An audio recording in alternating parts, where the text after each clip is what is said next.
अस्सलाम वालेकुम नाजरीन। सिर्फ चंद घंटों में चांदी $94 से गिरकर $86 पर आ गई। जंग जारी है, तेल की सप्लाई खतरे में है और चीन में सोने की खरीदारी का जुनून है।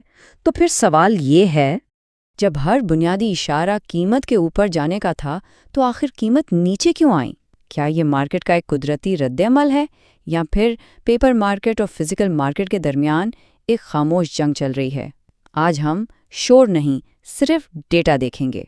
तो आइए सबसे पहले इस पजल के पहले हिस्से को देखते हैं, कीमतों का ये अजीब उलटफेर। हफ्ते का आगाज तो एक जबरदस्त तेजी से हुआ, लेकिन मार्केट खुलते ही ये तेजी एक गहरी गिरावट में बदल गई। और ये कोई जज्बाती रद्द-ए-अमल नहीं था, इसके पीछे मार्केट का एक स्ट्रक्चरल तजाद काम कर रहा था।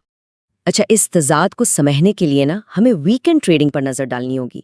जब मगरिब की मार्केटें बंद थीं तो जो फिजिकल बैक प्लेटफॉर्म्स थे उन पर चांदी तकरीबन $100 और सोना $1400 के करीब ट्रेड हो रहा था।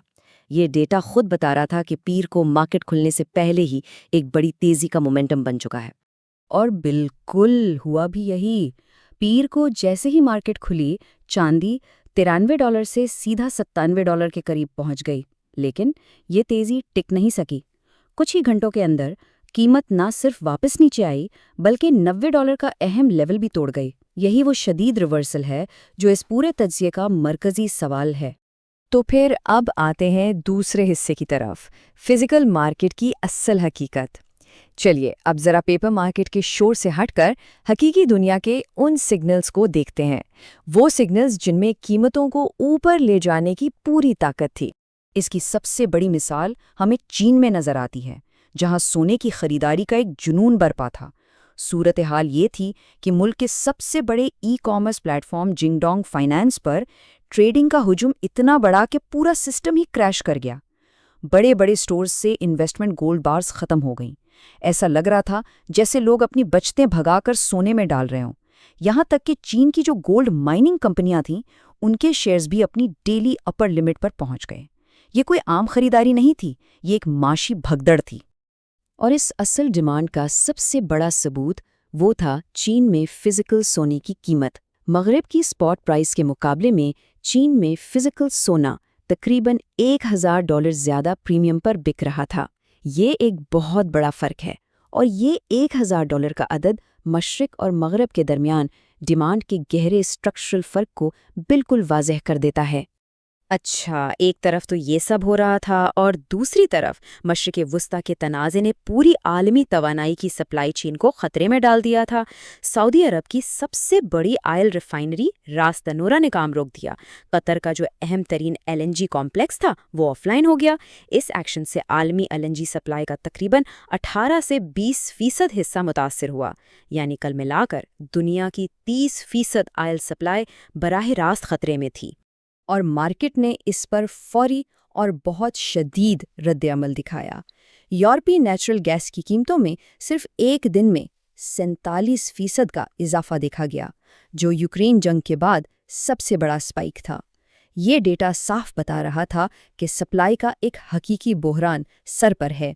तो यहीं पर आकर कहानी में एक बहुत बड़ा तजाद पैदा होता है।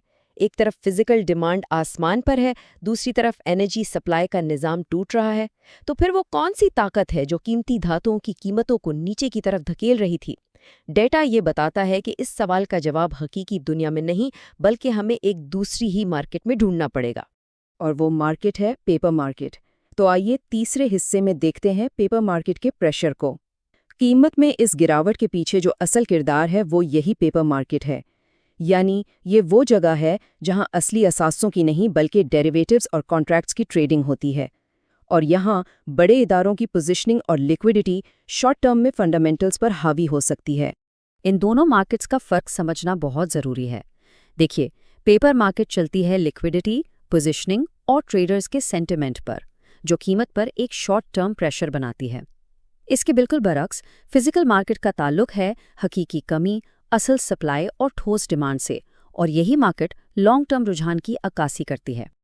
اب یہاں پر چاندی کی دوہری فطرت کو سمجھنا بہت کلیدی ہے۔ چاندی سونے کی طرح ایک سیف ہیون تو ہے، لیکن اس کی 50 سے 60% ڈیمانڈ انڈسٹری سے آتی ہے۔ اب جو موجودہ انرجی بحران ہے وہ عالمی معیشت میں سست روی یعنی سلو ڈاؤن کا خدشہ پیدا کرتا ہے، اور یہ خدشہ سیدھا سیدھا چاندی کی صنعتی ڈیمانڈ پر اثر ڈالتا ہے۔ یہی وجہ ہے کہ ایسے بحران کے وقت چاندی اکثر سونے کے مقابلے میں کمزور پڑ جاتی ہے۔ اور ذرا اس گراوٹ کی ٹائمنگ کو دیکھیے۔ قیمتوں میں یہ جو 8% کی گراوٹ آئی، یہ خاص طور پر نیو یارک مارکیٹ کھلنے سے ٹھیک پہلے کے اوقات میں ہوئی، جب مارکیٹ میں لیکوڈیٹی کم ہوتی ہے۔ یہ ٹائمنگ اور اس گراوٹ کا پیمانہ یہ کسی قدرتی رد عمل کی طرف اشارہ نہیں کرتا، بلکہ یہ ایک ڈیلیبریٹ پش یعنی ایک سوچے سمجھے انداز میں پوزیشننگ اور لیکوڈیٹی کے استعمال کو ظاہر کرتا ہے۔ اور اس کھیل میں بڑے انسٹیٹیوشنل کھلاڑیوں کا کردار بہت اہم ہوتا ہے۔ مثال کے طور پر جین اسٹریٹ جیسی ایک بڑی ٹریڈنگ فرم کی SLV، جو کہ چاندی کا سب سے بڑا ETF ہے، اس میں $1.3 ارب کی پوزیشن ہے۔ اس سائز کے ادارے اپنی بڑی پوزیشنز کا فائدہ اٹھا کر مارکیٹ میں شارٹ ٹرم والیٹیلیٹی پیدا کر سکتے ہیں، اور اکثر اس افراتفری سے خود ہی منافع کماتے ہیں جو انہوں نے پیدا کی ہوتی ہے۔ تو اب چلتے ہیں اپنے چوتھے حصے کی طرف، اس تضاد میں چھپے ہوئے اشارے۔ اب ہم تمام ڈیٹا کو اکٹھا کر کے یہ سمجھنے کی کوشش کریں گے کہ مشرق اور مغرب کے درمیان قیمتوں کا یہ فرق آخر ہمیں کیا بتا رہا ہے۔ جب مغرب میں کامیکس پر چاندی $90 کے قریب تھی، تو اسی وقت شنگھائی کی مارکیٹ میں یہ $102 پر ٹریڈ ہو رہی تھی۔ یہ جو $12 کا پریمیم ہے، یہ مشرقی مارکیٹوں میں فزیکل دھات کی شدید ڈیمانڈ اور کمی کا ایک ناقابل تردید ثبوت ہے۔ اور یہی وہ سٹرکچرل تقسیم ہے۔ مغربی مارکیٹیں پیپر شارٹس اور پوزیشننگ کے دباؤ میں ہیں، جبکہ مشرقی مارکیٹوں کی ڈائریکشن فزیکل سکارسٹی یعنی حقیقی کمی طے کر رہی ہے۔